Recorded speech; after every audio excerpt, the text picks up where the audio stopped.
Mas sem mais delongas, vamos para a prática. E nesse vídeo aqui eu vou dar uma dica só. Então anota e faça, porque eu tenho certeza que você vai sair desse platô do intermediário. O terrível e temido platô do intermediário para quem estuda idiomas, para quem está aprendendo qualquer tipo de idioma. E eu, como um amante do processo de aprendizagem, principalmente voltado ao processo de aprendizagem de idiomas, também já estive neste lugar e estou neste lugar em alguns idiomas. E nesse vídeo eu quero mostrar para vocês o que eu tenho feito para sair desse terrível e temível platô do intermediário nos idiomas que eu estou no intermediário. E o que eu fiz principalmente com o inglês, que era a minha maior frustração por estar no intermediário, por nunca sair daquele lugar. Eu que já fiz reuniões até de negociação em inglês, mas ainda assim sentia que o meu nível de vocabulário no inglês era aquém do que eu queria. E a partir do inglês, que foi a minha primeira frustração, vamos dizer assim, em relação a alcançar, ou melhor dizendo, ao ficar estagnado nesse platô, eu falei, cara, eu preciso sair disso, porque eu estou aprendendo outros idiomas.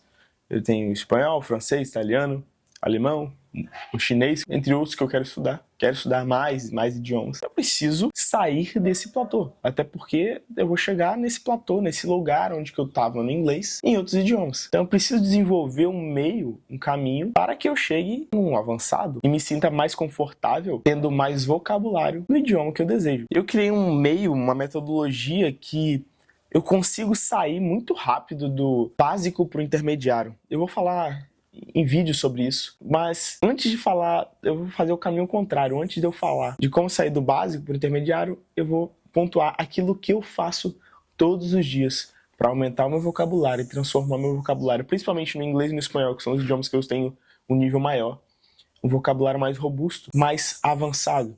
Porque a minha luta na cabeça era, eu consigo conversar com pessoas em inglês e espanhol, mas meu vocabulário é muito pobre. E confesso que isso me frustrava um pouco, apesar de eu conseguir ser entendível, eu queria mais, porque eu tenho objetivos maiores, principalmente com esses dois idiomas, que talvez um nível intermediário não me agrada.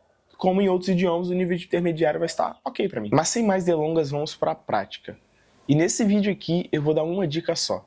Então anota e faça, porque eu tenho certeza que você vai sair desse platô do intermediário. E essa única dica é fazer diferente aquilo que você fazia antes. Calma, que eu sei que parece bobeira, parece uma dica boba, mas você vai entender, porque eu vou te mostrar como fazer isso. Como eu disse anteriormente, eu acredito que na verdade o platô do intermediário é o platô da zona de conforto. Porque neste lugar nós estamos acostumados a fazer aquilo que já é fácil, ou melhor, que a gente já está acostumado no idioma. Só que para você sair da zona de conforto e romper no aprendizado, você tem que ir para um lugar desconfortável.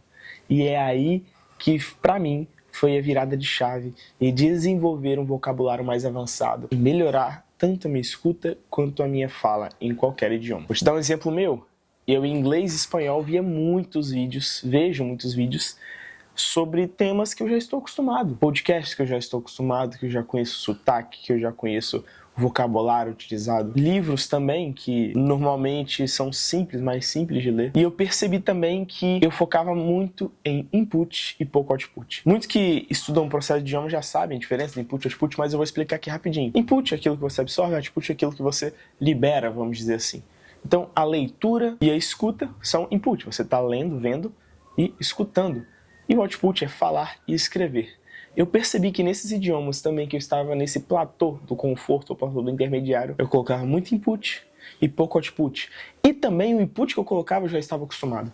Então o que eu decidi fazer é aquilo que eu não fazia. Eu comecei a buscar inputs que me tiravam da zona de conforto, que usavam um vocabulário mais sofisticado daquilo que eu já estava acostumado, e eu comecei a escrever. Eu detestava, eu não tinha o hábito de escrever, mas eu comecei a escrever porque eu percebi que se eu não tirasse o vocabulário e não exercesse a minha mente para gerar essa frase, tanto na escrita quanto na fala, eu nunca ia sair desse platô. Eu nunca sairia desse lugar de conforto. E sim, galera, sair do lugar de conforto é desconfortável. Então, a única dica desse vídeo é: faça aquilo que você não fazia. Faça diferente do que você já faz no seu processo de aprendizado de idiomas. E agora eu vou mostrar como eu fiz e como você pode fazer isso. E desenvolver o seu meio, entender o que você está fazendo e como você pode fazer diferente para sair dessa zona de conforto. E como eu fiz isso? O input, eu comecei a ler livros que eu queria ler em português, que tem um vocabulário mais robusto. Por exemplo, a Bíblia.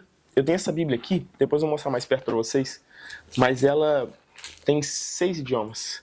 Inglês, alemão, francês, espanhol, russo e árabe.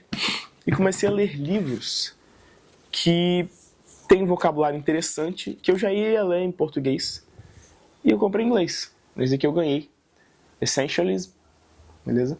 Que tá em inglês, que tem um vocabulário um pouquinho mais robusto do que eu estava acostumado a ler. E foi isso que eu comecei a fazer no lado do input. Livros com vocabulário um pouco mais robusto, que eu também não estava confortável em ler. Eu sempre li a Bíblia, mas por ter um vocabulário um pouco mais complexo, eu sempre, vou ler em português mesmo. E eu falei, não, cara, eu vou ler em inglês. Então se liga como eu faço o input, porque tem um caminho e um meio também para você fazer o input da forma correta. Bora lá. Cristo morreu por nossos pecados, segundo as Escrituras. É importante nesse método de leitura você ler em voz alta, porque você precisa praticar, assim como você vai na academia, malha bíceps, tríceps, precisa praticar os músculos do lábio, da face, a dizer o idioma. Isso melhora na pronúncia. Você já teve aquele processo de, na mente, parece que sua pronúncia é perfeita, mas quando você fala, sai tudo embolado?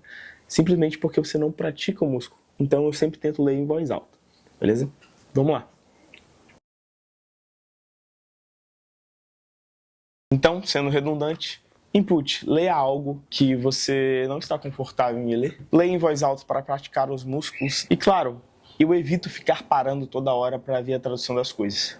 Eu só paro se eu realmente não entendi o contexto daquela frase. Eu normalmente marco alguma coisa e depois eu vejo a tradução daquela palavra ou daquele contexto. Eu evito parar, porque eu acredito muito no volume. Quanto mais eu leio, uma hora eu vou repetir aquela palavra de novo, aquela palavra vai aparecer para mim de novo, eu vou entender o que ela significa. E marcando ela depois da leitura eu posso identificar a tradução e compreender melhor sem travar a minha leitura. E agora vamos para a chave de ouro, que para mim foi o divisor de águas para desenvolver melhor o vocabulário. Tudo aquilo que eu li no dia ou entendi, eu vou escrever. Mas eu não vou escrever de qualquer maneira. Eu tenho uma forma, que eu vou mostrar na tela do meu computador, como eu faço para escrever, ser corrigido e praticar e aumentar o vocabulário todos os dias. Então, bora para a tela do meu computador. Abri aqui o meu computador. Eu abri de um lado, do lado esquerdo, as minhas notas, onde eu boto minhas tarefas e as reflexões do dia. Então, gravar vídeo para o YouTube. Ok. E aqui do lado o ChatGPT, no qual eu usei um prompt, vou escrever uma frase, corrige meu espanhol, coloque abaixo como seria uma versão mais fluente. E vou explicar o que eu faço. Normalmente eu coloco aquilo que eu entendi com as minhas palavras. E a palavra que eu não sei, eu coloco em português mesmo. Então vamos lá. Eu não vou falar do livro, mas vou falar o que eu estou fazendo aqui, né? Então, estou gravando um vídeo para o YouTube. Estou gravando um vídeo para YouTube. Eu vou colocar algumas coisas, algumas palavras em português aqui, só para você ver como é que eu faço. Vou botar corrigido em português. Corrigido de forma... eu vou botar fuerma. Eu sei que é forma, mas fuerma, só para vocês entenderem. Vamos lá, pessoal. Eu escrevi aqui de uma forma que eu me expressei, ok? Eu deixei algumas coisas de propósito, outros podem ter erros que eu realmente errei. O que eu faço? Eu venho aqui, copio e colo aqui. Olha que interessante. Ele corrige, eu pedi uma versão mais fluente e ele me explica o que ele corrigiu. En el cual hablo, donde hablo. Beleza? Então, mais direto, mais moderno. E o que eu faço? Eu paro por aqui? Eu só leio e paro por aqui? Não. Eu venho aqui e escrevo, eu não copio e colo. Eu escrevo tudo aquilo de forma correta, para que o meu cérebro entenda que eu estou escrevendo novamente. Então, primeiro eu escrevo da minha forma de expressar. Eu peço a correção, depois eu escrevo de novo, só que de forma corrigida. Estou gravando um vídeo. E é dessa forma que eu desenvolvo meu vocabulário mais avançado. Pessoal, parece boba essa dica, mas você lendo todos os dias, pelo menos 10 minutinhos, de um livro, tem um vocabulário um pouco mais complexo do que você está acostumado. E você escrevendo textos, não desse tamanho que eu fiz bem pequenininho, eu me expressei bem pouco só para ser um exemplo aqui e não ficar tão longo. escrever texto, ser corrigido e escrever novamente da forma correta, faça isso todo dia, durante 10 minutos, e em uma semana você já vai ver o resultado. Então, faça isso, comente aqui embaixo o que você percebeu que você faz e vai fazer diferente. Então, se você chegou até aqui, eu peço que você curta, comente e compartilhe para aquele amigo que também quer sair do intermediário. E bora estudar!